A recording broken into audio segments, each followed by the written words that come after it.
Konstruksyon ng Sabo Dam posibleng masimula na sa susunod na taon ayon sa Lemery LGU. Para sa detalye, makakasama natin live si Andrew Bernardo. Andrew?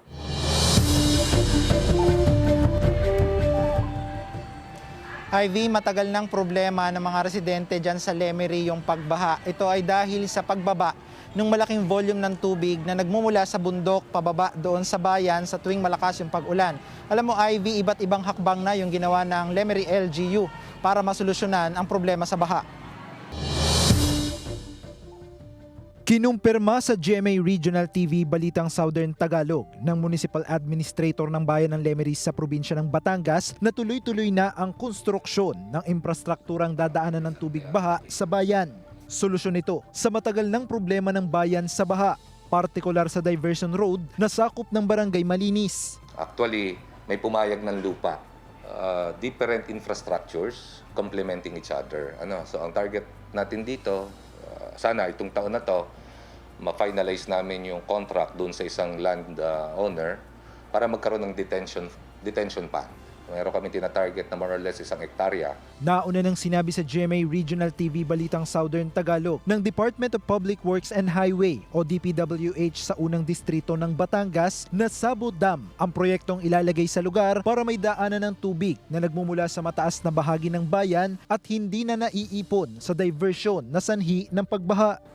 Next year ay maumpisahan at magawa at definitely pag nagawa to ay malaki ng kaalwanan. At finally, siguro masasabi natin na solve na natin yung problema ng pagbaha dito sa bayan ng Lemery.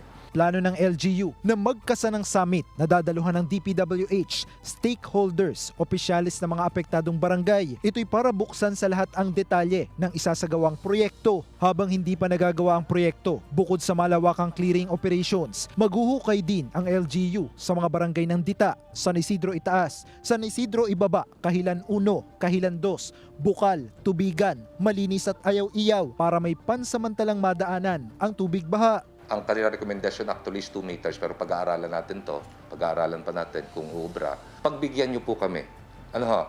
Tulungan nyo po kami, magkaisa po tayo dahil kung hindi po natin gagawin to, malulunod po ang bayan. Lahat po ng ating tubig ay dito po papunta. Kaya kailangan po nating magkaisa, magtulungan at magsakripisyo pare-parehas para po naman ma-minimize yung epekto nito economically. Ginawa ng administrator ang pakiusap kasunod ng ulat na pagharang umano ng ilang residente sa bayan sa gagawing paghuhukay. Kinukuhanan ng GMA Regional TV Balitang Southern Tagalog ng pahayag ang DPWH. Ivy, sa huling panayam natin sa DPWH, ang sabi nila noon, pinapa-approve pa nila yung budget para doon sa proyekto. Pero dito naman sa panayam natin sa LGU ng Lemery, sinabi nila na mayroon na daw budget. Yun nga lang, Ivy, hindi pa nila tinukoy kung kailan yung eksaktong petsa o buwan sa susunod na taon uumpisahan yung pagsasagawa ng Sabo Dam dyan nga sa bayan ng Lemery. Ivy. Maraming salamat, Andrew Bernardo.